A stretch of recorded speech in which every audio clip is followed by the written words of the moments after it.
Well, hi there, beautiful people. The name's Precious, and you're welcome back to another episode of my channel, Beyond the Blows, where we'll talk about everything affecting our present reality.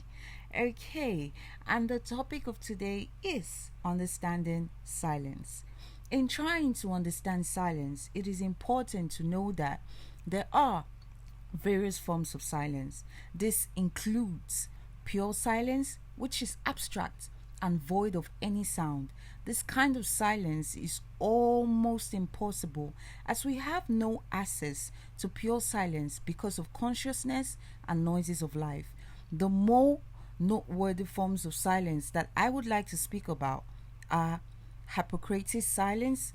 Hippocrates' silence was considered to be a god of enigma silence by the Egyptians, Greeks, and the Romans due to the mystery surrounding his death. And there was the Laurundic silence, which was associated with Larunda, who Zeus ripped out her tongue because she liked to talk. One observation I've recently come to notice is, in my own terms, the bastardization, or what I rather call the loss of meaning in the face. It seems over the years people to or have tended towards manipulating this phrase in order to evoke silence from people under circumstances where speech is not only necessary but very important.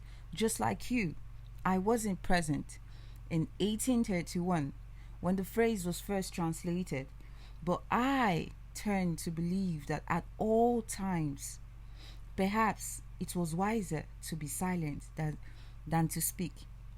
Which begs the question, do we really need to be silent even when speech is required? Or do we break from passed down societal norms and, of course, get to talking when it's necessary to talk? And this phrase in question is, silence is golden. This makes draw our attention to differences in the two types of silence, which is Hippocrates' silence and Laronda's silence.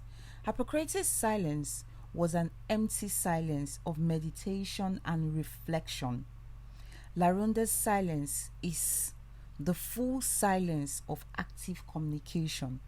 By understanding the differences in these forms of silence, we will be able to properly understand Hippocrates' silence, which depicts emptiness, which is how silence is usually perceived.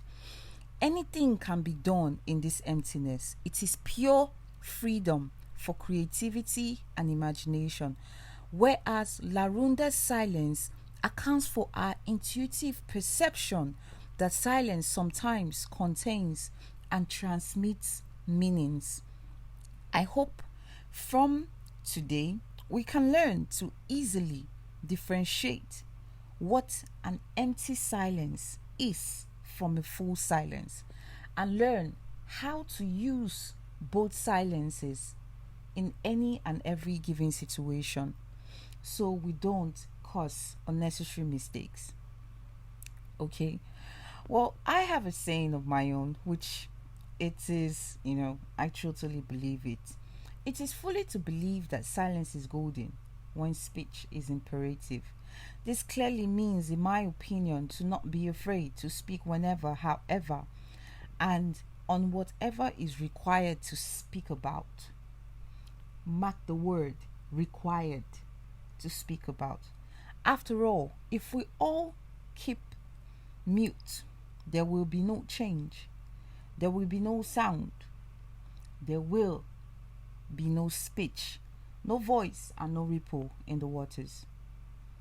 So, today, I hope I'm able to give you an understanding of what silence is, where to apply both types of silence, and where to be completely silent. Well, thank you for watching and listening, of course. And please do not forget to like, subscribe, and drop your comments Okay, thank you and see you next time. Much love from Beyond the Blues.